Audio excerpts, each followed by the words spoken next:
Hi, everybody. This is Brian Chrisman. Shane Kelly. Adam Murdo. Matt. Chris Eberly. Peter Rios. And we're from the Comic Geek Speak podcast. On May 2nd of this year, our friend and fellow podcaster, Jamie D'Alessandro, lost his battle with cancer. In honor of Jamie, we are participating in a 5K and 10K race to raise money for the Livestrong Foundation, which provides support for people with cancer. We will be taking part in the Team Livestrong Challenge, Philly, on Sunday, August 17th in Blue Bell, Pennsylvania. We are collectively running and walking under the team name of Jamie's Avengers. If you'd like to join us in the event or make a donation to our team, go to livestrong.org and search for Jamie's Avengers. Thank you all for your time and Jamie's Avengers Assemble! Hi, this is Eric from Longbox Review at longboxreview.com. Welcome to the show. I have Travis back as co-host. Hi, Travis. How's it going? Good. How are you? Great. So we had so much fun last episode talking about Forever Evil that I wanted to have Travis back on very soon and to talk about some other comics that we are reading. Both of us are reading. So we're going to talk about those today.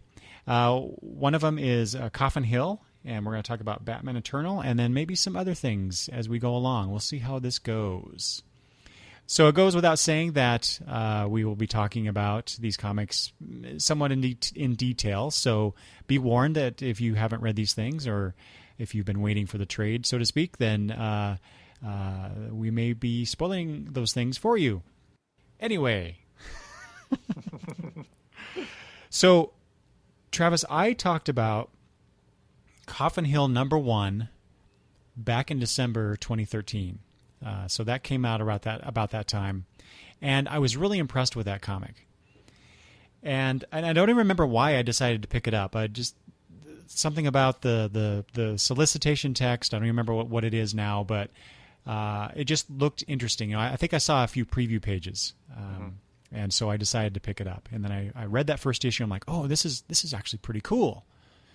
And as it's gone on, and at this point, at the time of this recording, issue 8 has come out, basically starting a new storyline. And I'm still loving the hell out of this comic. What about you? Yes, and I'm excited that I enjoyed the first arc, and I'm really excited about this new arc that's just starting, because it's going to fill in some stuff that happened that we get kind of like a brief picture of in the first arc, is now going back, and we're getting filling in some details about the main character's past that I've been curious about while I was reading that first arc. So, and it's not though that we didn't get bits and pieces in that first arc. I mean, I should back up. So this is written by Caitlin Kittredge, with art by Inaki Miranda, which phenomenal work there. Amazing. Yeah. Let's see here. Hold on a second. I got to flip to the back. Dave Johnson has been doing the covers, which have been, for the most part, I've just been knocking it out of the park. The stuff he's doing on the covers is really cool. Eva De La Cruz is the colorist. Travis Lanham, the letter. That's the latest issue. I think that's the same team that's been on it for the most part. Yes. But it's Kittredge and Miranda that's doing a hell of a job. Well, the colorist too, because there's some panels in this book where the color really sells the image and sells that bit of story that they're trying to get across. So, like I said, we've been getting little bits and pieces as the first 6 issues have gone on for that first story. Issue number 7 was an interstitial story where we see the main character, Eve Coffin, her mother. That's her mother in that story. And I think it's set in the 50s. Right. And so we kind of get to see how things played out for her when she was younger. And then like I said in issue number 8 is the launch of the next storyline, which is they're calling Dark Endeavors. So Travis, do you want to talk about just in general what Coffin Hill is about? So Coffin Hill is about a character named Eve Coffin, and the Coffin family, basically the family estate, and I can't remember what is it Coffin Hill? Is that just the estate, or is that the town? Anyway, this area, this woods around it, whatnot. It's been in the family for forever, and the women of the family are witches.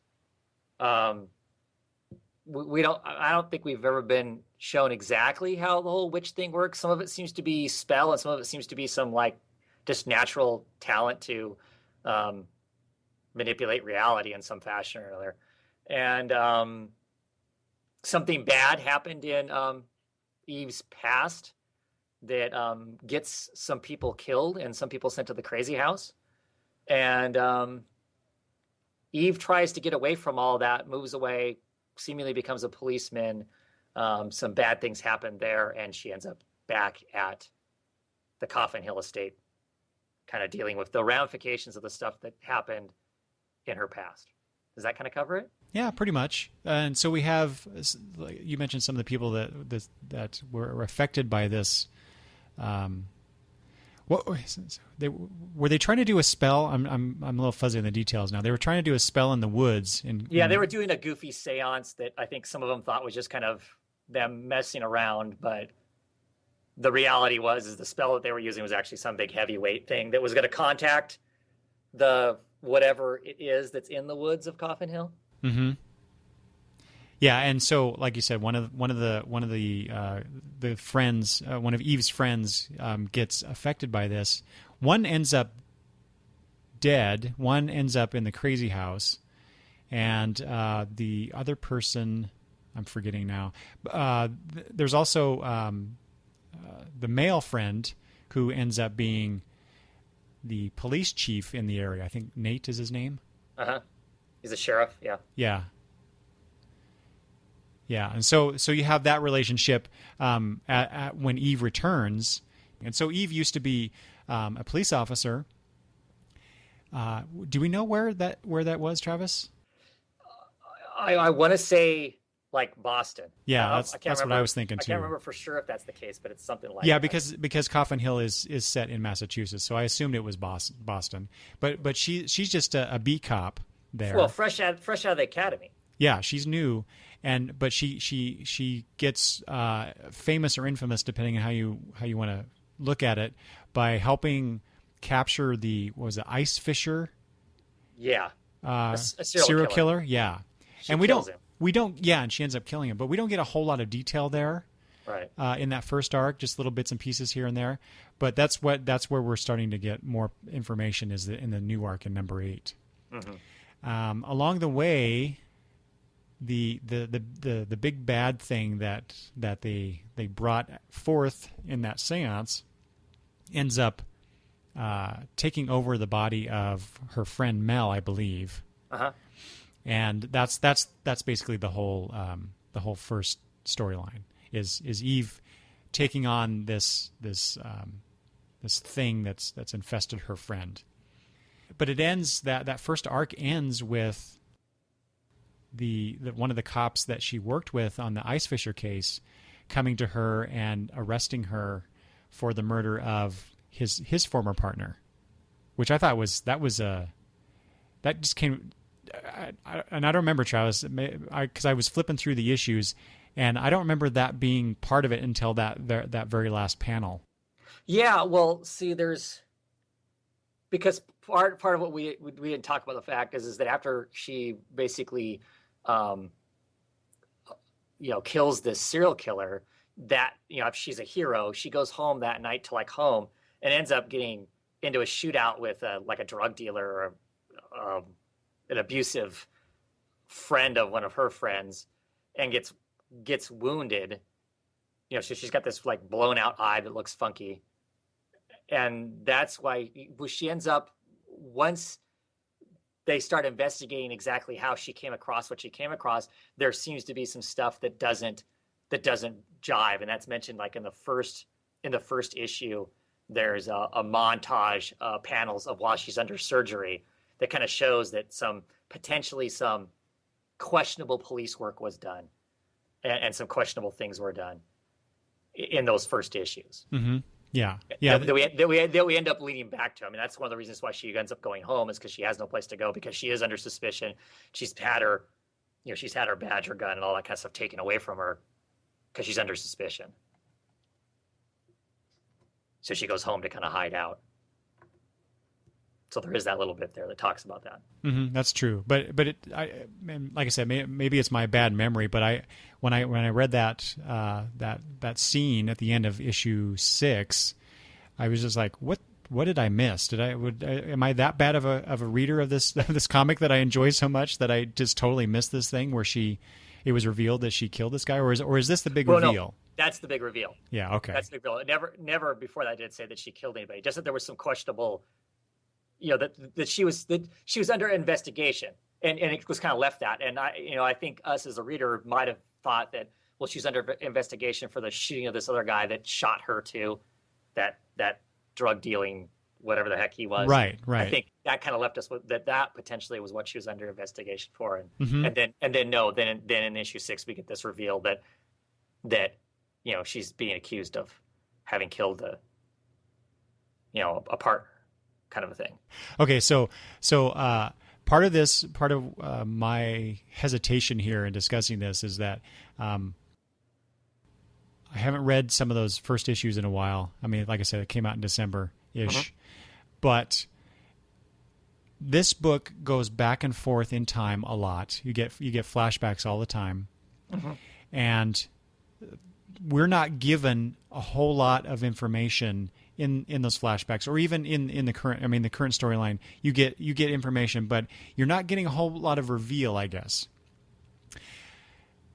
And so things have to be filled in and fleshed out, and so that's where that, I guess, like I said, that hesitation is coming from. But that's something I really like about this book, is that we're not spoon-fed everything as in every issue, and every issue doesn't have a recap, and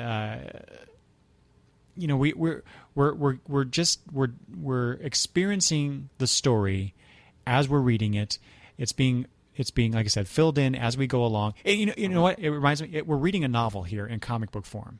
Right. Exactly. Very much so. Yeah. Which is not surprising because Caitlin Kittredge. That's, yeah. She writes books. So, although not books that I've read. Yeah, I mean, I think it's an exciting book. I do like that storytelling. I like the way that's being done, and the information that's being withheld doesn't feel frustrating. It's not like it's written well in the fact that it doesn't feel like, okay, I need these pieces to understand what's going on. You don't need those pieces to understand what's going on. Because it's pretty clear most of the time what's happening. It's just when we get these other pieces, then it fills in other little bits and pieces to make you go, oh, a little more about what's going on. It adds another layer to what's going on, kind of thing. Whereas some stories that, where they're withholding stuff from you, you really feel like it's being withheld, as opposed to we just haven't learned that yet, kind of a thing. Right, exactly. But I'm like I said, I'm excited by this. I really like the first story and whatnot. I didn't need that information about what happened in her past that put her where she's at. The details, but I'm excited to get to see some of those details, to find out, really how is it that she discovered this serial killer? Because I mean, it's not like witchcraft is an acknowledged thing that actually has some actual power to it. I mean, she's kind of operating, relatively in secret, and she's using some of that, using her power to some degree to get her closer and get the information that she needs to make this happen. So, and I would assume, just with the way her history is of things never going quite the way she wants them to, that there's going to be some darker secret as to why what happened. Why is she being accused of this murder? And she doesn't seem relatively upset that she's been accused of this. It seems to be that she's pretty casual with the fact that, yep. So I'm excited to see what transpired to make this thing all happen. So. Mm-hmm. I will say, Travis, though, that I was a little concerned about the longevity of this book for a couple reasons. One is, and I don't know what the sales are of this book, but it is, I would consider this kind of a fringe book. I mean, it's through Vertigo. It's so a Vertigo book. Oh yeah, definitely. But so Vertigo books tend to have lower sales anyway, and I just don't hear anybody talking about this book. Do you? No. I mean, I've got a few friends that I know that collect it, but yeah. no. So I'm really concerned that that it'll be canceled. But yeah, I mean, I hear you saying. I don't hear people talk a lot about a lot of Vertigo books, though. That's true. When people start talking about non-superhero books, it's Image, because Image is really, putting itself out there right now. Mm-hmm. I think it's one of those books that's good. I guess there's always that possibility that it's threatened. But yeah, because we don't hear a lot of people talk about. But like I said, it never seems like people talk a lot about Vertigo books as a whole. But it really does feel like a Vertigo book to me, though. I mean, if I didn't know it was from Vertigo, that would be my first guess as to it. It has that sensibility to it. So I'm assuming it has an audience that's bigger than what we think. It's just not an audience that we hear talking about comics, because that audience doesn't talk about comics. Yeah, possibly. That's true. I hope. Yeah. But the other thing that I was thinking about in terms of the longevity was, okay, so the basic premise of the first storyline is really interesting. There's this missing person. Eve Coffin comes home to help out because she realizes there's some witchcraft or magic involved in it, and so she can't help but poke her nose into things. And she's been portrayed as a bit of a rebel when we get the flashbacks with her as a younger person. She takes every opportunity to stick it to her mom and her parents. There's a scene where they're having a big party, and she just comes out and just disrupts everything, and then goes out and they do that's the seance thing or whatever it is. That's not the right word. Seance is not the right word, is it? I keep trying to think. I keep thinking there's a word that I'm trying to think of in the back of my head as I'm talking. They're trying to conjure something up. That's yeah. I guess that's what I'm trying to say. Do some sort of ritual. Mm-hmm. Ritual. Yeah, exactly. So they do that, and that's pretty much where the issue ends. The first issue ends with the reveal of the aftermath of that ritual. Right. I want to talk about the art about that in particular in a minute. So you have that storyline, and then, like I said, it ends with the demon. I'll just say demon for lack of a better word, but the demon, of course, being taken care of. Kind of, yeah, through Eve's actions. And then, they set up the next storyline where she's accused of murdering the detective that she worked with on the Ice Fisher case.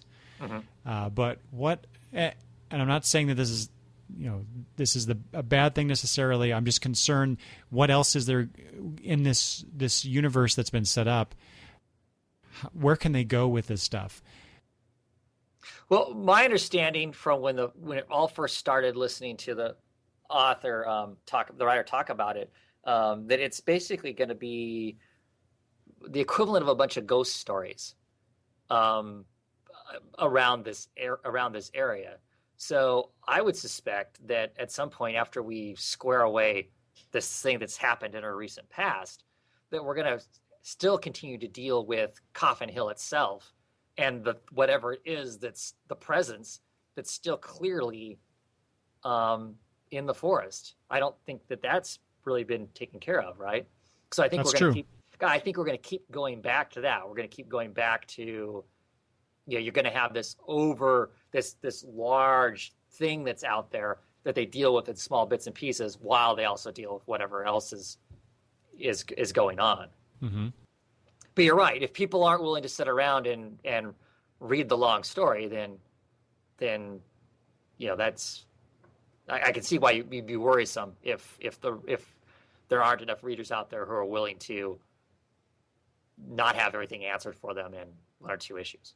See, and so we talked about this on last episode where I was complaining about the DC universe not, or the editorial mandates not letting the DC universe characters breathe in their stories, and yet here we have a story, a comic book that's exactly what's going on here, and I'm worried about.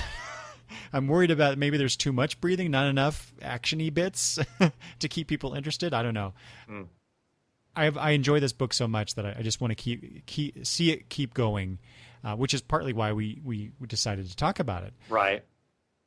And so let me just entice the listeners out there who haven't given Coffin Hill a chance too. Let's talk about the art a little bit. Oh, The Inaki Miranda art. amazing stuff. Are you familiar with Miranda's work? No. Elsewhere? This is my first exposure to, and it's amazing. So there is a scene. I'm just going to, because this is the scene that sold this book for me. There's a scene towards the end of issue 1 where, and a lot of this has to do with the color artist too, but there's a scene after the ritual in the forest years ago, and Eve is waking up in the morning, and so the first panel on one of the pages here is she sees all these ravens or crows, I don't know which ones they are, up above in the trees, and they're just cawing and cawing. And then the next panel is Eve there next to a naked woman, and it's Mel, it's her friend Mel, who's the one that ends up going crazy, but then ends up being possessed by this thing. And so Eve asks Mel, where's Danny, which is the other girl that they're friends with. And then the rest of the page, so it's basically more than half a page panel here of Mel kind of she's holding her leg, kind of holding herself, everything close together. And there's blood all around. There's blood all over her. There's blood all over Eve, for that matter. And there's all these dead, looks like rats and birds everywhere on the ground. And Mel says she's with them now. She's gone to the dark things. And her face is she appears very calm and she's just kind of sitting there. And she's not really dazed looking, but she's not really focused on anything. And then the next panel, the next page, is her screaming silently with the trees and the birds in the background just kind of faded out in the background. And that is what that whole scene. You have to see it. Yeah. I mean, and she has crazy eyes. Yeah, those wide, crazy eyes. Holy crap! I cannot describe it well enough. You really have to look at it, and it's the way that this story is told through the art is so cinematic. Mm-hmm. This could be very easily adapted into a movie. Mm-hmm. As long as they do it, kind of dark and creepy and whatnot. It's so well done. Eve often is shown as very pale, with really dark. The liner around her eyes is really dark, so that makes the feature of her face really you really focus on her eyes all the time.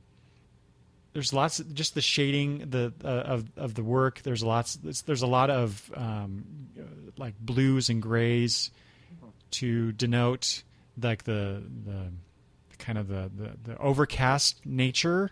I want to say that's a really poor way to say it, but how things are kind of looming over this area, especially over the Coffin estate.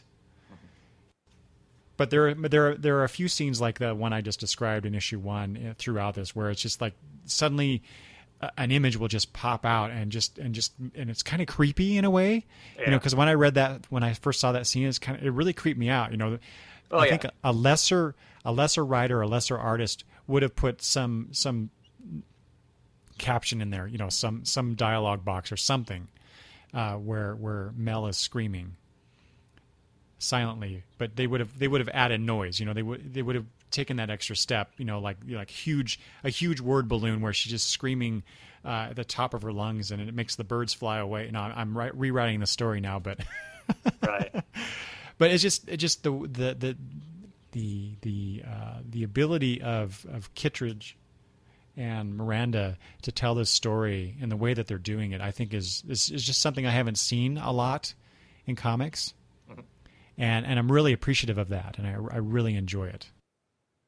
Yeah, that scene, basically made the hair stand up in my arms, kind of a thing. That whole was perfect. Exactly. It was that perfect kind of, and you're right. It was the delivery of it, because it, that could easily have been, cliche-ish or pretty stereotypical of a quasi horror, scary type book, because that's what this kind of is.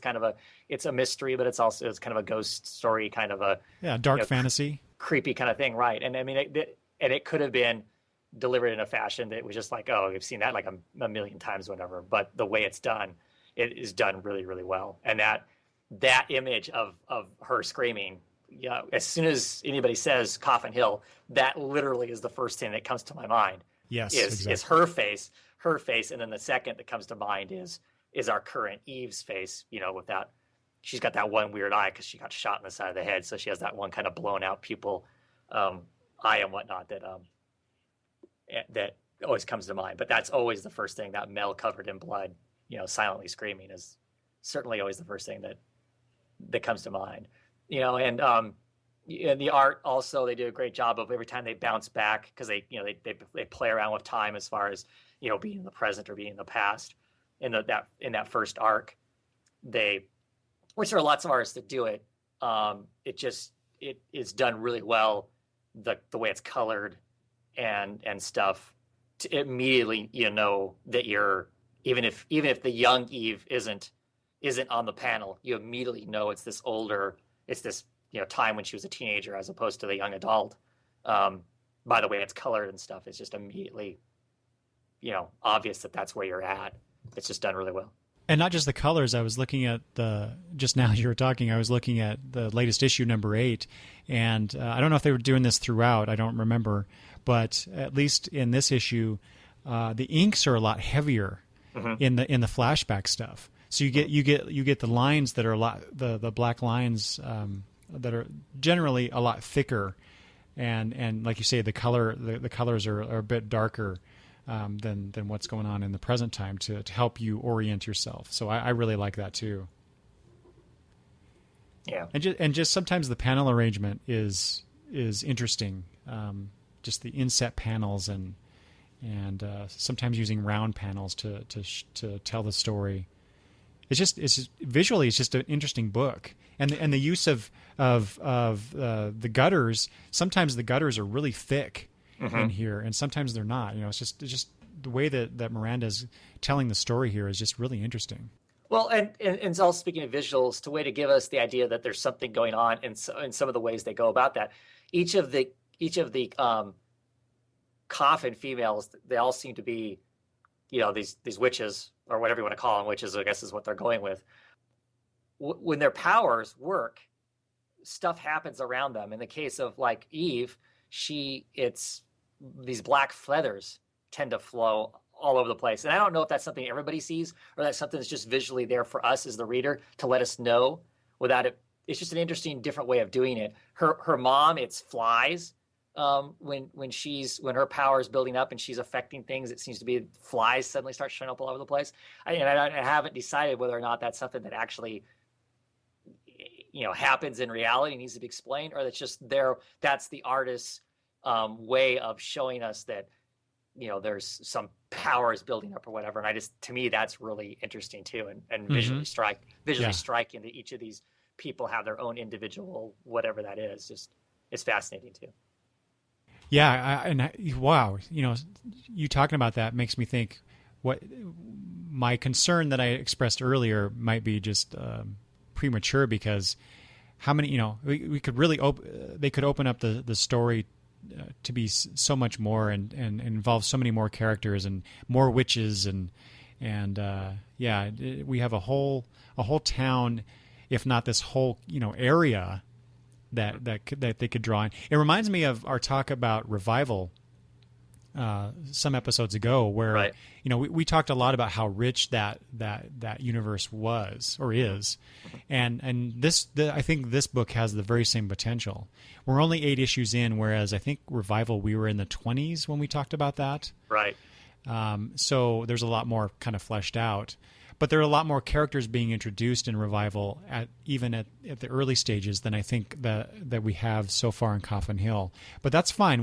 Right. The story can focus on just a few people and expand as needed to tell the story that they want to tell. I guess I was unconsciously thinking of Revival when I was expressing my criticism of this book. Thinking that we need to have more people involved to get the readership more involved in what's going on here and not be so tightly focused. But that's part of the charm of this book too. So I guess I'm arguing against myself. That it's so tightly focused on what's going on with Eve and the characters they've introduced so far that it's made it a really interesting story. Mm-hmm.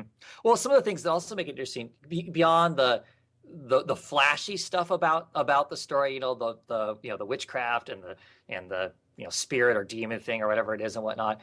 It's also, I thought, really written just from a perspective of, if you take somebody who's lived someplace who has a reputation as a teen, and they did all this stuff and they are kind of notorious, they leave and go away.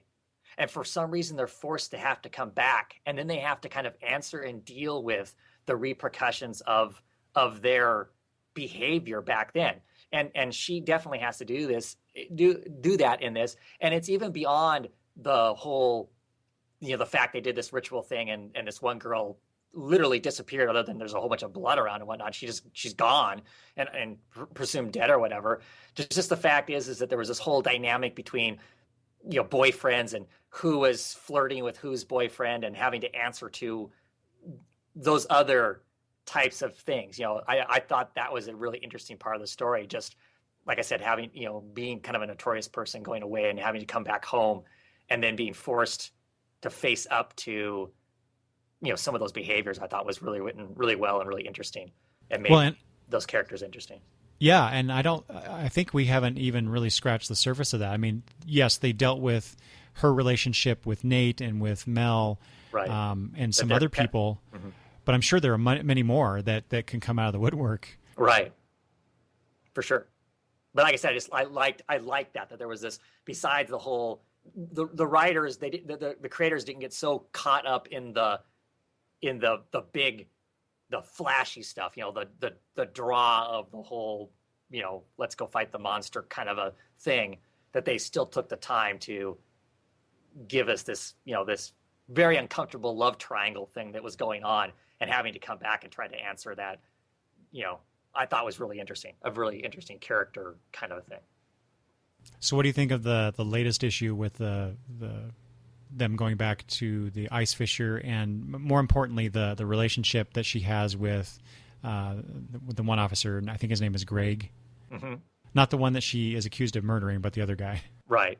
The guy she actually works with, because the guy that she's accused of killing, right, is the guy that kind of brought her in, but he only brought her in because of her name. He recognized her name, and he was kind of the kind of policeman who was really looking for accolades to kind of get himself promoted into being something extra special because of the flash of the whole thing. Not that he was really concerned. You get the impression he's not really concerned so much with the police work as opposed to the fame, the limelight, the fame and limelight that goes along with it. Right. So she right. ends up so she ends up working with the other guy who's not concerned with that, but is more concerned with the actual, what's really going on. I loved it. I thought it was really interesting. I think it's interesting, her kind of she's trying to, just be a good person and be this police officer, and then gets herself involved in this stuff. And, the way she goes, her process obviously is questionable to the rest of the world, but it's really interesting. I'm excited to see how it all plays out. Beyond the fact that obviously she's being accused of murdering this guy at some point. That whole thing, how she came across that, is really interesting.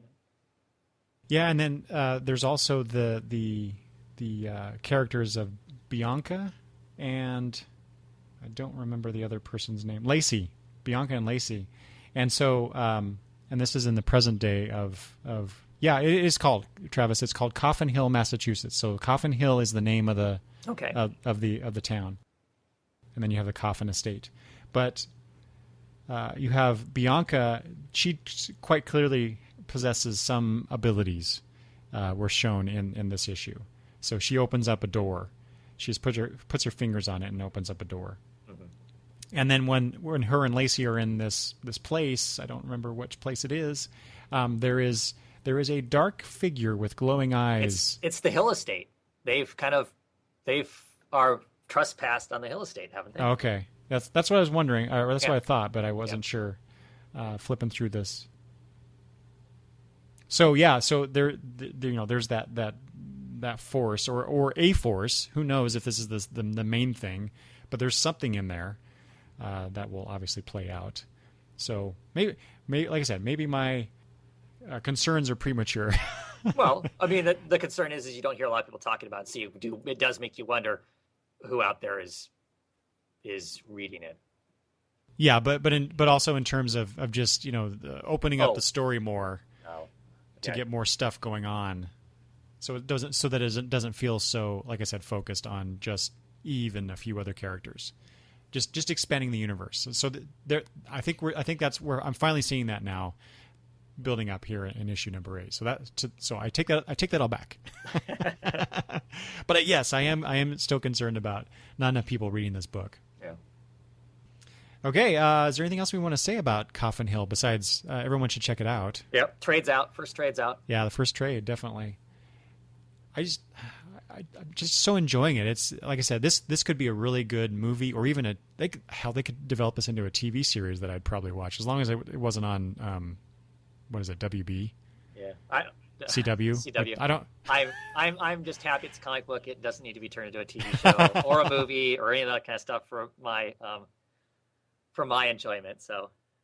Well, but Travis, it's all about the IP now.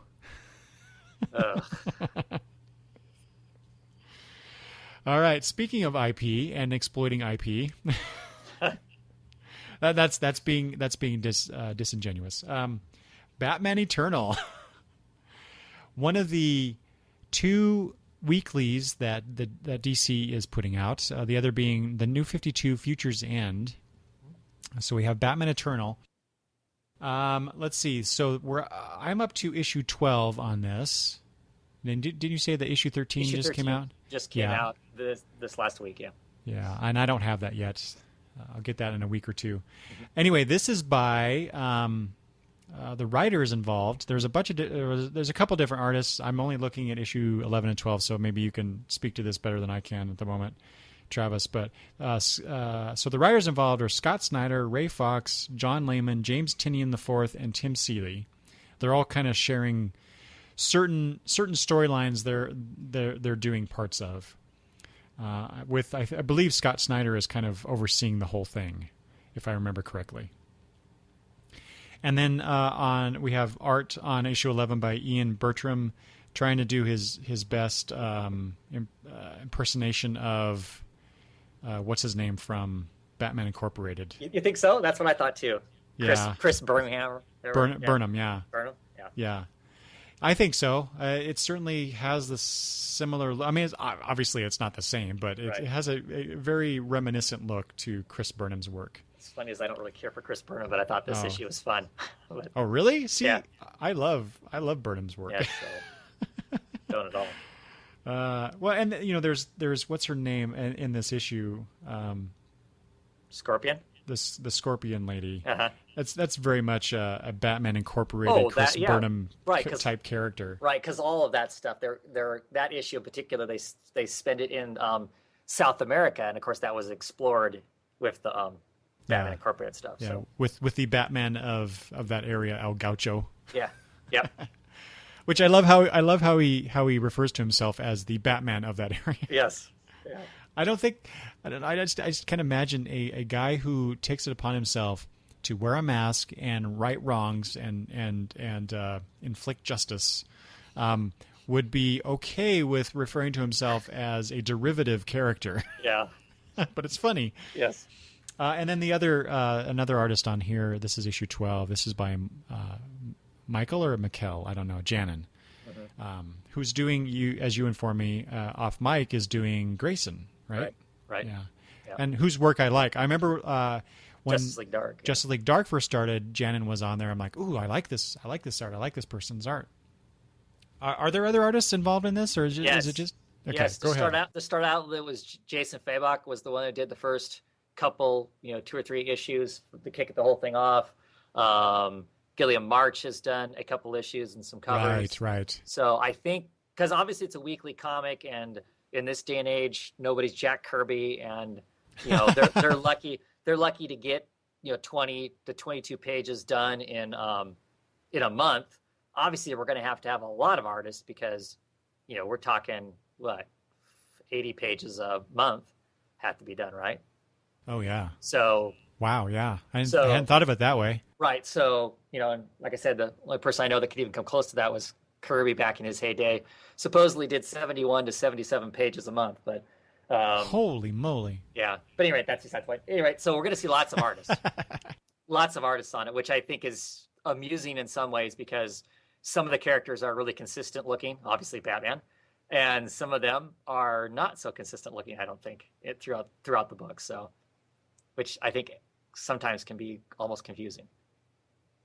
I was going to say, do you find the different artist styles in a weekly book, or it doesn't matter if it's weekly or not, but maybe in a weekly book, somewhat detrimental to the storyline? Or Well, I think anytime an artist changes a whole bunch, if they don't all kind of follow some level of preset, right? It can be jarring or whatever. And Lieutenant Bard, isn't that his name? I think is how you say his last name. the guy that The new Gordon guy- brought in? The Yeah. new guy that Gordon brought in is extremely inconsistent throughout these books. I mean, he's the one that to me is the problem. I mean, we can always recognize Bullock because Bullock's always going to be the heavier set cop that wears the tie, the coat, and the hat, and has a cigar. We all know who Bullock is. That's to me that's pretty easy. Gordon is pretty easy to recognize too. I think this new guy, Lieutenant Bard, sometimes looks exactly like Gordon because he wears glasses and stuff. Sometimes the two of them, to me, visually look like the same person. But throughout the first 11 or 12 issues, the guy's hairstyle has changed. I think there's been times when he's had longer hair and shorter hair. And so I'm always having to look at all the people around him to be for sure, unless his name comes up, to be for sure who I'm looking at. That's the only thing about the art changing that really bothers me. I know lots of people freaked out when, what's his name, the guy on issue, what was it, 11? His art style was so radically different from the rest of these issues that I know some people were kind of freaking out about that. But I don't know. The art hasn't bothered me otherwise. The art change really hasn't been that disruptive. Do you think it has? No. I mean, no, I don't. But I know it's a weekly book and there's different artists, either if not every issue, every few issues. So I just expect it and I don't worry about it. Mm-hmm. Mm-hmm. I think the artists that they choose, like I said, with Bertram on there, they're very clearly calling back to the Batman Inc. stuff, right? With the characters involved and whatnot. sense. So it makes a lot of sense to me to have someone doing sort of a Chris Burnham type art. Mm-hmm. Mm-hmm. But I have to agree with you with as much as I like Janon's work, what you said about Bard. I went through issue 12 going, is that Bard or is that, and the reveal here is that Gordon's son, James, shows up in the last page. Well, if you look at James and how he's drawn, and then you look at Bard, to me, they look practically the same. Right. And maybe that's intentional. I don't know, but it seemed kind of weird. Yeah. Oh, agreed. But we should we should back up a little bit. Let's talk about what Batman Eternal, what the story is in general, as well. So, oh, good. You tell me what the story is in general. Well, basically, two major things are going on, and they're related, of course, in some way. One is that Carmine Falcone is back in Gotham and trying to take over as the lead boss, right? Trying to take back. Take back his territory, right? So he's been in Hong Kong consolidating his power, and now he's back and he's taking it all. And he's got a plan, and he's got friends in places that are helping him out. Some of which I don't think we know of yet. And then related to that is Commissioner Gordon is being framed for the murder of, what is it, dozens or hundreds? Yeah. So he shoots a guy. Supposedly an unarmed guy. He didn't think he was unarmed. But that causes a train in Gotham to wreck, and that's what kills all those people. So now he's on trial for that. Mm-hmm. So there's two major plot points going on there. And, of course, Batman is reacting to everything and trying to figure it all out. along with, Batgirl is, of course, concerned about her dad, and that's what issue 11 is about, her trying to figure out what's going on. Red Hood shows up. So all these appearances by all the Bat family folks have happened or will be happening over the course of this storyline. And of course, Batman, like I said, Batman reacting to Falcone, doing what he's doing, and also trying to prove Gordon's innocence. And so far, he has no evidence to suggest that Gordon didn't do this. Right. Which I think that's an interesting thing. Batman, supposedly the world's greatest detective, hasn't found anything yet. But then again, his attention is divided. Yeah, definitely. But that's basically it. What drew me in on this book, though, was the whole Falcone story. Him coming back and taking over as easily as he's done. Now, I was surprised at how much I actually enjoyed this. There's actually kind of one other plot going on. Okay, go ahead. Well, so you've got those two things going on, but you also have the Clue Master and a group of other villains that supposedly have some super dark, deep thing that's going to go on that's going to be huge. And Stephanie Brown, his daughter, has somehow stumbled across whatever that knowledge is and is now in the Lamb as the Clue Master tries to get rid of her, right? Oh, right. And of course she becomes spoiler. Well, at some point she will. Yeah. But so that's another big part, because we don't know how whatever their crazy, huge, ominous plan is, how does that tie in with the Gordon thing and the Falcone thing? I'm just assuming now at this point that it is somehow tied into Falcone's plan, but see, because I could be wrong about that. I just don't think Falcone is the big fish. No, because we got shown the big fish way too early, if that's the case. So, yeah. Well, or, maybe not big fish, but he's, like I said, he certainly has people helping him out in some way to be able to pull this off. Mm. And we haven't seen who that is yet. Okay. But why are you liking this story? Why are you reading it? This is a weekly comic. Are you getting it every week? Yes, I am. I'm getting it every week. It's a Batman weekly comic. Why are you getting this, Travis? It's fun. I mean,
Mm-hmm. it's just been kind of a fun ride. I mean, I'm not taking it as being any critical work that I'm going to look back on and go, wow. But it's just been fun. Yeah, exactly. That's how I took it too. It's just I started reading this and I really got into the whole. I really like the story of Falcone coming back and how Batman has to deal with that now. That just really interests me. And of course, Falcone has a debt to repay to Catwoman. Yeah. Which ties back into Batman Year One. Frank Miller's and Mazzucchelli's storyline from way back when. Because Falcone still has those scars from when Catwoman scratched him, and so he really wants to pay that back. Yeah. But beyond that, it's just I'm really interested to see how. I mean, it really demonstrates how easily well, or maybe not easily, but from the outside looking in, it appears how easily Batman's control of his own city can unravel.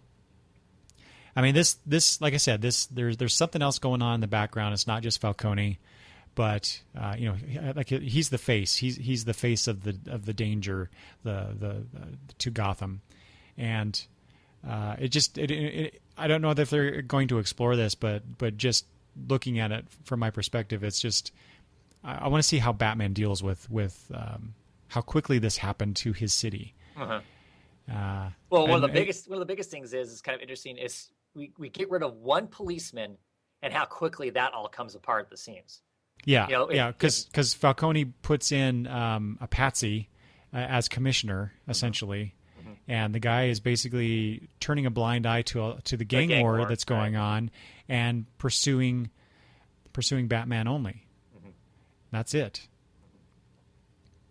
And a lot of the cops, including our Lieutenant Bard, is not happy about it, and Bullock too. But so that's those character bits are really interesting to me. That interplay between all these characters in Gotham. Yeah. Do you ever wonder why they're calling it Batman Eternal? What does the Eternal have to do with it? Yeah, I don't know. That's a good question. Other than it just sounds cool, I don't know. Because thematically, I'm not seeing the connection there between what we're presented as the story, and it's only a dozen or so issues in at this point, and the whole Eternal thing. Yeah, we're only a couple months in. Well, I mean, or is the Batman Eternal supposed to imply that by the time this thing's all said and done, Batman wins and the Batman family wins? So, Batman Eternal. I don't know. Yeah, that's a pretty tenuous connection there, but that's I came to that conclusion too. Is like, well, I guess that's what that means, maybe. I just find it interesting. What I don't find interesting, so you talked about this is your first real foray into reading weekly comics, right? So you didn't read 52. I read it in trades. Yeah, and so I read 52 as it was coming out, and it's a good story. Would you say it's a good story? Did you like that story? I loved it. I think it's generally considered a really good weekly comic. Now, of course, once you do something and it sells well and it gets a lot of good press or good feedback from your audience, what do? Well, you put out more product, right? So then they came out with, I think it was Countdown next, and I read that, but it was, I think, universally panned. And then they came out with Trinity, which was okay. And I think that was it as far as like year-long weekly stories. They did some other weekly series, but they weren't as long. I'm thinking of Wednesday Comics. Right. There's some other things I'm forgetting at the moment. So, but this is the first time that they've done a weekly series in the New 52, other than Future's End, which, quite honestly, I'm thinking of dropping. Oh yeah, really? Because I'm just not. It's not as interesting as this, as a Batman comic. Do we really need another Batman comic on the shelves? Right. I'm torn about this, Travis. Yeah. I'm not getting that one. I decided I would just get that in trade because I wasn't sure exactly what that was going to be about. And usually a Batman story, unless it's really bad, I can get some enjoyment out of it because I like Batman and the whole Gotham world and whatnot. But I've been hearing people who really love the Future's End. They think it's a better story is being told there than is being told in Batman Eternal. So that's interesting. Yeah. Okay. I'd really be interested in hearing why they think that, because I just don't think so. A lot of what's in Future's End to me, it seems to like retread kind of stuff, because Brother Eye is in there. Right. I just feel like I've read a version of this story before. And you don't feel like that with Batman? With Batman Eternal? Other than just the general Batman has a mystery to solve, but the way that the places they're going with this a little bit. So Falcone coming back is somewhat new in a way. Gordon being on trial for this, yeah, I'm fairly certain they've done stories like that, but I've not read anything like this. Of course, I didn't read a lot of Batman comics. I've read the series off and on, but I didn't read a lot. I'm sure you've read a lot more Batman stuff than I have over the years. Right. So you could probably speak better to it. But to me, this is kind of new and different. Whereas Future's End is like, oh, I've kind of read this stuff before. Oh, okay. There's some stuff in this that's somewhat treading the same ground that's been tread before. I mean, because it is a Batman book, and they're only going to venture so far out of. I'm curious as much. This is I'm a Batman fan to see where this leads the Batman universe to by the time it's done, because I was given the impression before this whole thing started out is that this was going to take Gotham from point A to point whatever that Scott Snyder wanted at the very end, so it all matched up with what his vision of what Gotham and Batman and all that was supposed to ultimately end up being like. So I'm curious to see what that is and how it gets executed, from a long-term perspective. And I'm excited to see some of the new characters, well, new/old characters they're going to put back into the back into the DC universe that were taken out of the DC universe for a while. So, and to see how those things end up ultimately playing out, I'll be curious to see what that all ends up being like too. Which characters are you referring to? Spoiler, Harper. Harper Row. Harper Row. We know she's going to be called Bluebird. Bluebird, right? Yeah. So curious as to how she gets to that point, because that, like I said, that spoiler that we got in the Batman issue 30 or 29 or whatever issue it was.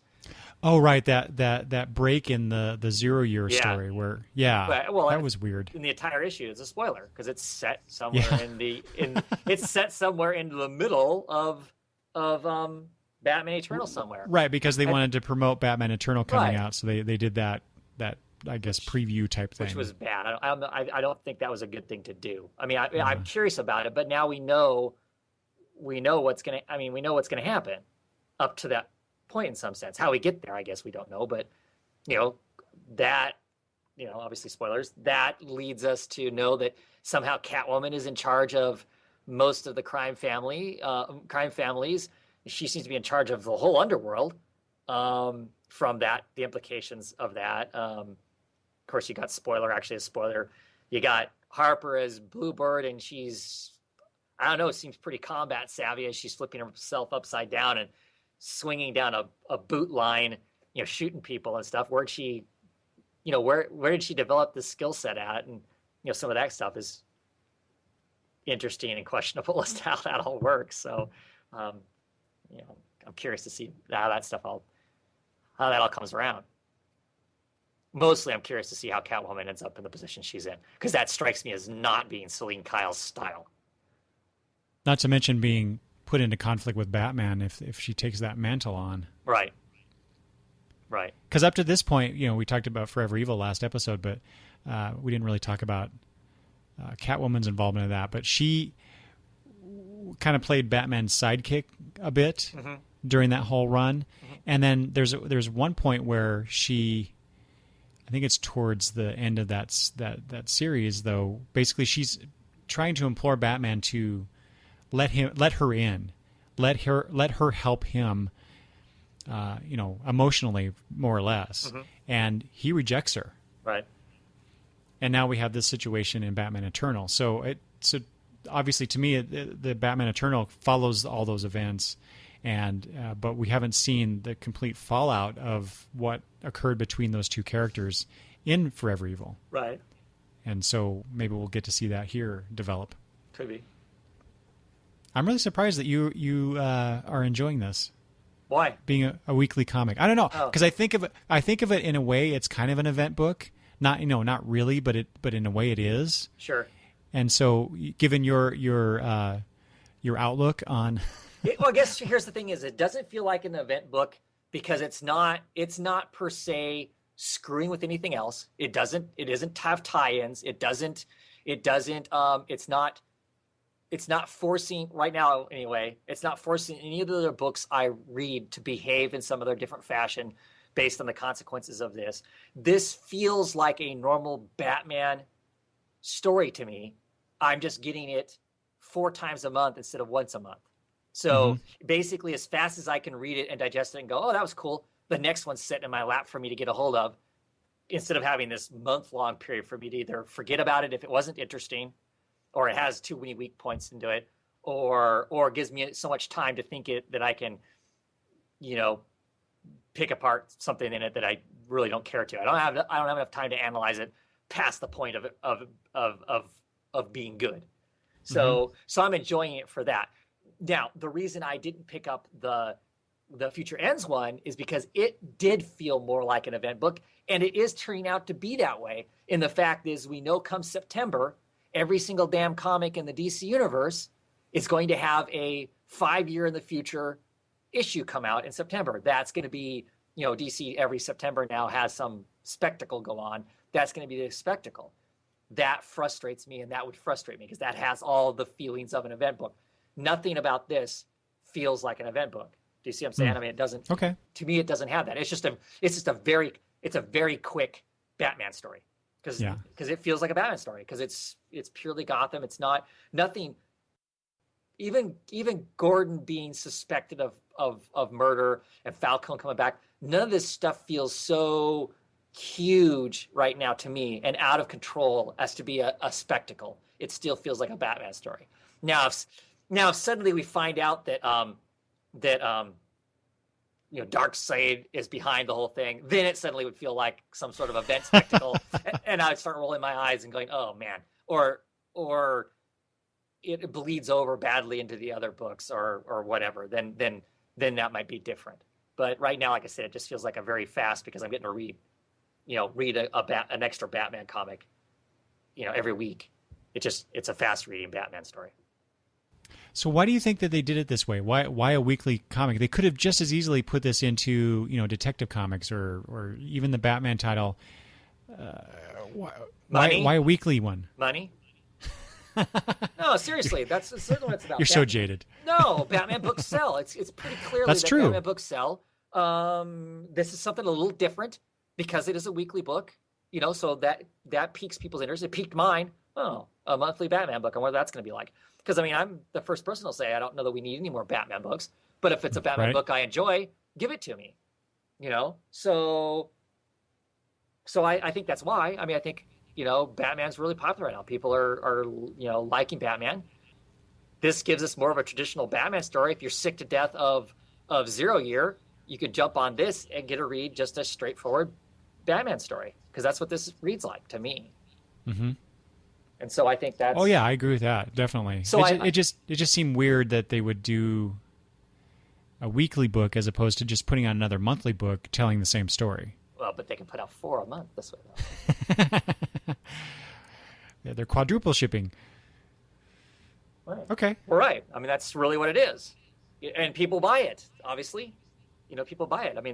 The sales model for both of the big two show that if you put out more than one book in a month of the same thing, that people who are collecting it will keep buying it. Mm-hmm. That's true. And remind me, I might be wrong about this, Travis, but I think I remember reading that DC Editorial came to Snyder with this idea, not the other way around, and asked him to oversee it. He actually initially wasn't interested in doing it. He didn't want to do it. And my understanding is they came to an understanding of how it was, how it would work, that they could use this to, like I said, move Gotham to a place that Scott Snyder's hoping to have Gotham at some point down the road. And this is a tool to do that. And I think his most involvement in it was kind of to get the basics of what that was going to be. And now you've got these other 4 writers. And actually, I think 3, because I don't know how many Layman's doing anymore, because I think he kind of stepped away from the project. Them telling stories that have this, whatever the larger picture is, touched upon while they tell these other stories about this other stuff. So I think the big thing is the Falcone thing and all that is the greater big thing. And then you've got that Snyder wanted involved in it, I think. And then you have these smaller stories about the Harper, about Spoiler. The one weird, it was this book, right? The one weird story that was in it was the one with the Spectre, right? That was in one of these, wasn't it? One of these Batman Eternals had the Spectre in it. Am I remembering that right? I don't have the books all in front of me. I don't either. I don't remember. And they send Batwing off to go check something out. Oh yeah. Yes. That was I weird. think that's right. That issue was just plain weird all around. The characterization of the Spectre is weird. I think there's supposed to be some mystical thing, and then no one's touched on that again. So that one issue just felt really strange. The Spectre showing up in Corrigan's body, and to have a conversation with Bruce, and then going off to explore whatever, and then we haven't gone back. That's the one storyline we haven't touched back on yet. I just keep waiting for that to show back up because that just seems really weird. That was the one inconsistent to me out of the whole thing so far. Mm-hmm. But like I said, I just think it's been kind of fun. I mean, like I said, I don't know that it's something years from now we're going to be still talking about or whatever. But right now, it's just been kind of an enjoyable, fun Batman book. Mm-hmm. Yeah, I would agree with that.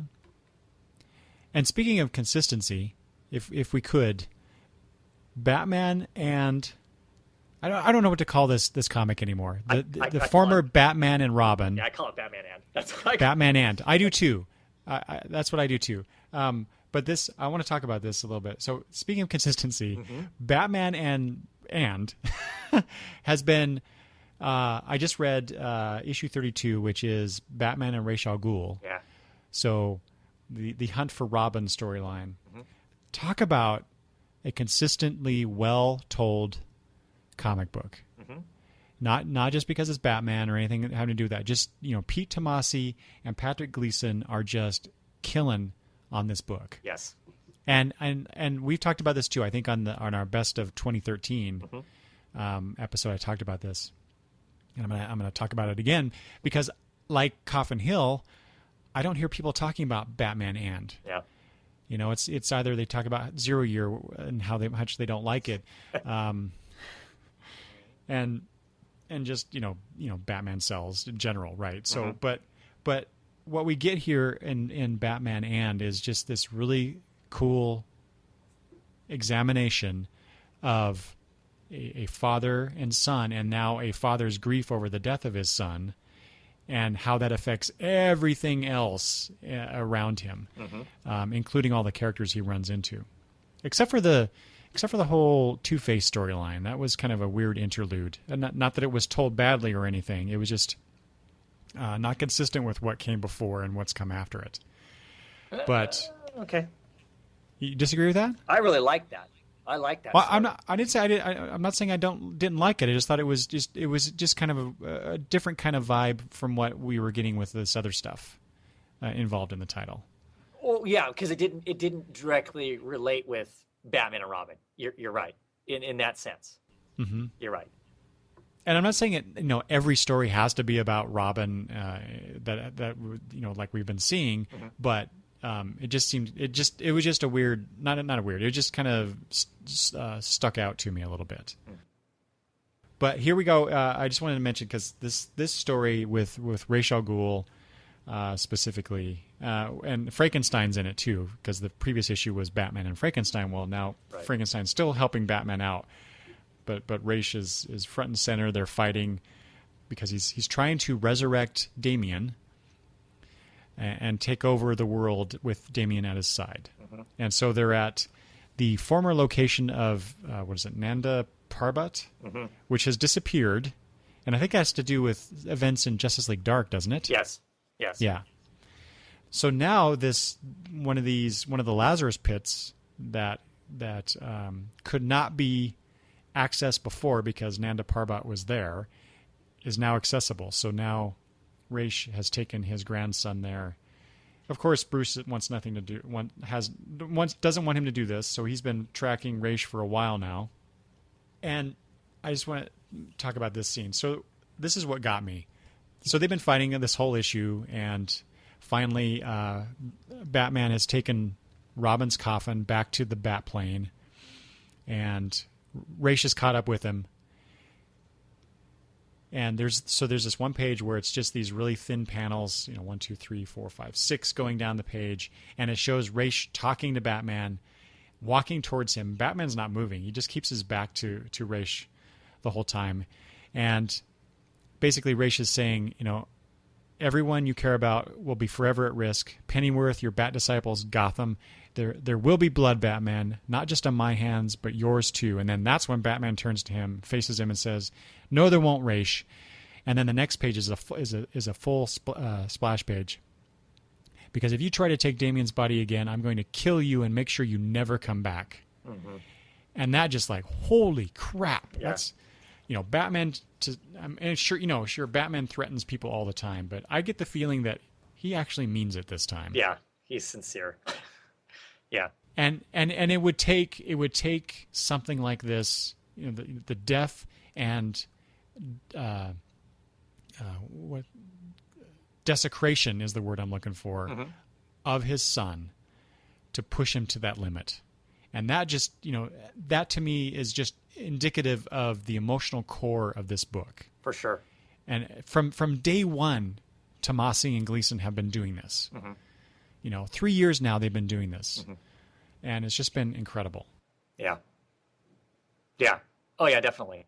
Yeah, it's been an amazing book. And those moments are the moments that, I think for a lot of us make the book just great. These raw moments of Bruce, and him having to deal with, this whole death of his son and the different stages of that and whatnot. And yeah, definitely in this one, I truly believe the way that's delivered, that's really, he sincerely means that, he's gonna bury him, and he's not coming back from it, So it's, and he messes him up pretty good. I mean, that fight goes on. I mean, part of me is a small little bit concerned with the final page of this issue. I was going to ask you about that, yeah. Because I don't know, that it's been such a personal book. I mean, even with everything that's gone on, it's always been very personal. Even the Two-Face stuff is very personal. And this big thing that's at the end of it potentially feels less personal. You know what I mean? It's definitely expanding the confines of the story, right? To be something completely outside of the purview of what we've seen so far, right? And so that makes me nervous that this whole, Robin Rises Omega thing could be the wrong kind of spectacle. I mean, I know it's going to be him coming back, and we all pretty much know he's coming back. Robin coming back is going to be some sort of a spectacle in some sense. It kind of surprised me for it to be this, potentially, that it's going to be this level of cosmic involvement in it. So, have we said what that is? No. So, on the last page of this issue, Glorious Godfrey shows up with a bunch of parademons behind him, saying "Salutations from Apocalypse." Yeah. And then it says at the bottom, next, Red Dawn and Robin Rises Omega. Did you order that Robin Rises special? Yes. Oh yeah. Yeah. Yeah. Whereas I'm not, most people know I'm not a big Robin fan. Generally, I really like Damien as Robin. I've come to love the little booger. hated to see him killed. I mean, we got some great stories out of it, but still hated to see him dead because we were getting such great stories, before that. So I'm excited to have him back. Excited that these are the guys that are going to be, going to be bringing back. I think the Omega one is actually, the art's done by Kubrick. Is that right? I think. Yeah. Mm-hmm. But otherwise, we have the same people who've been writing these great personal stories are going to be the ones that are moving forward with it. So I'm excited that they're the ones that are getting to do it. I just hope it comes across as cool as opposed to more event bookish. But that last page did make me nervous, the whole apocalypse thing and whatnot. So. Mm-hmm. Yeah. Because that's not a Batman thing. So that, which, I mean, that may mean it could be really good. It could be really cool. I'm looking forward to him getting back. And hopefully he's not so messed up that we can't go back to some of the great stuff that we had. Are you referring to Robin, getting Robin back? Yeah. Yeah. So for you, it's a foregone conclusion that Damian Wayne will be back as Robin and have adventures with his dad. I hope so. Yeah. I think so. You don't think so? No, I do. What I am kind of hoping for is that we don't get that necessarily, just because it would just play against expectations. But I miss the guy too. So I don't know. Yeah, you're right. I mean, there's something to be said for this whole process that they've gone through, and they've wonderfully gotten to write this whole. I mean, we've spent almost a year, right? Wasn't it like was like 18 or 19 was the issue that is the silent issue where he just thrashes stuff. So Yeah, something like that. Yeah. So we've gone a long time of, granted we had that space in there where he didn't have time to grieve because he was dealing with the whole Two-Face thing, but going through this whole process, and I've really enjoyed that, and I'm really happy. This is one of those few books where editorial has allowed them to, in prior shows, we've talked about the fact that one of the problems we're having with DC right now is they're not allowing, characters to develop and have the ability to actually feel like they have flesh and bone on them. This is one of those books that's been allowed to do that, and it's been wonderful because of it. So yeah, definitely. You're right. To some degree, for them just to pop Damian back and it all go back to the way it was, there's a potential for that to kind of, lessen that whole thing to some degree. Exactly. But I still really jonesing for more of the Damian Bruce interaction. I can't help it. It's one of those guys. It's just, I've loved it so much that I know. I'm looking forward to it coming back in some sense. I'm going to trust these guys that he comes back. And obviously he ain't going to go back exactly to the way it was. There's no way. Bruce isn't going to just simply go, oh yeah, just go out and do whatever the hell you were doing before. I would assume he's going to be even stricter now than he was before about how paranoid he is of the antics that, that Damian got himself up to. If he suddenly does get this, get his son back even remotely close to the way he was before. I'm looking forward to reading that. Yeah, me too. Oh my gosh.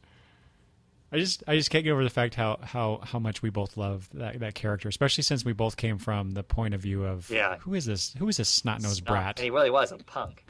He really was.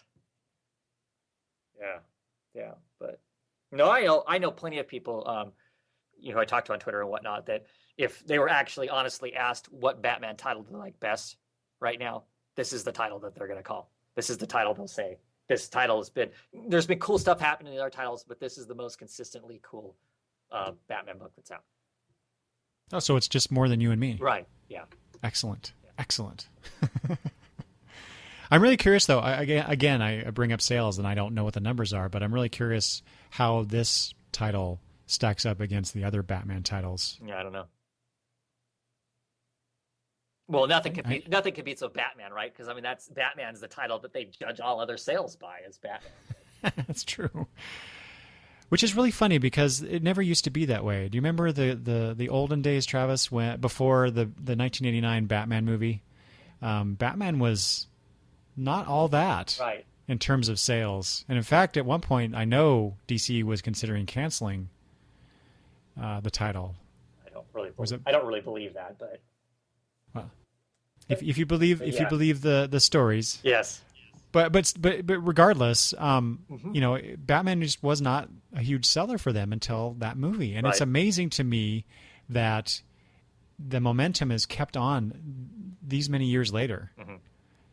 Of course, it didn't hurt that right before the 1989 Batman movie, Frank Miller did The Dark Knight Returns and. The character fundamentally changed, though, too. That's part of it. That's true. Is that anybody who gave it a chance was suddenly reading a completely different Batman than the Batman that was before it. Mm-hmm. Yes. Because I remember because you were getting Batman, and I was reading your issues, and I remember there was the Nocturne character. Yep. There was that storyline, and that was about, I think, maybe my memory's wrong, but I remember thinking that that story was like right before The Dark Knight Returns came out, and then, like you said, then suddenly Batman was the badass Batman that we've all kind of lived with. Right. Obviously they've changed things in the New 52. He's less of the badass know-it-all. I am always right kind of Batman, although they've kept certain elements of that. But he's less intense these days, but. Still, essentially, that's the core of his character still. Mm-hmm. For sure. But it wasn't always like that, kids. Right. All right, Travis, I think we're done. I was going to talk about some other things, but we are over an hour now talking about these three things. So we'll save some of these other books. We're going to talk about Wicked and Divine, but maybe we'll wait for a couple issues and then come back and talk about that, because that was highly anticipated since you and I both loved McKelvey and what's his name? Gillen on Young Avengers, and here they are doing this book now. And there was another book too that I recently went to the comic book shop in Spokane and got some comics up there, and the book Cowl, Cowl, was issues number 1 and 2 were on the shelves, and I grabbed those because I was interested in the book, but at the time I was wanting to kind of not spend so much every month, and so I decided I would wait for the trade on that thing. But then I saw the 2 issues there. I'm like, gosh, I really want to read those. So I picked them up, and I'm really enjoying it. So I want to talk about those with you because you're reading both of those, right? That's right. Yeah. Okay. So that's a little preview for a future episode. Okay. So that's it. Our talk about Coffin Hill and Batman. Yep. Please let me know if you have any thoughts about either of those titles or anything that we brought up in this episode. I'd love to hear from you. You can do that by sending me email at longboxreview@gmail.com. Or in other ways, if you go to the feedback page on longboxreview.com, so longboxreview.com/feedback. Travis, let them know where they can find you at. You can find me on YouTube. Just type in Oddfellow's Thoughts, and you should come up with me. Yeah, go watch his videos. I love Travis's What the Fugue stuff. That's actually, quite honestly, Travis, that's where I get a lot of my news from the comic book world. I read comic book resources and Bleeding Cool and other places too where I get news. But I kind of wait and I watch your What the Fugues, and I get some news that's been consolidated down on those episodes. So I really appreciate that you do that. Sure, saves me the time from having to do. That's right. All right. Thanks again, Travis. It's been wonderful talking to you. First on that Forever Evil episode, and now these comics. So I love talking with comics with you. It's been a pleasure. All righty. Everybody else, thank you for listening. I really appreciate it. See you next time.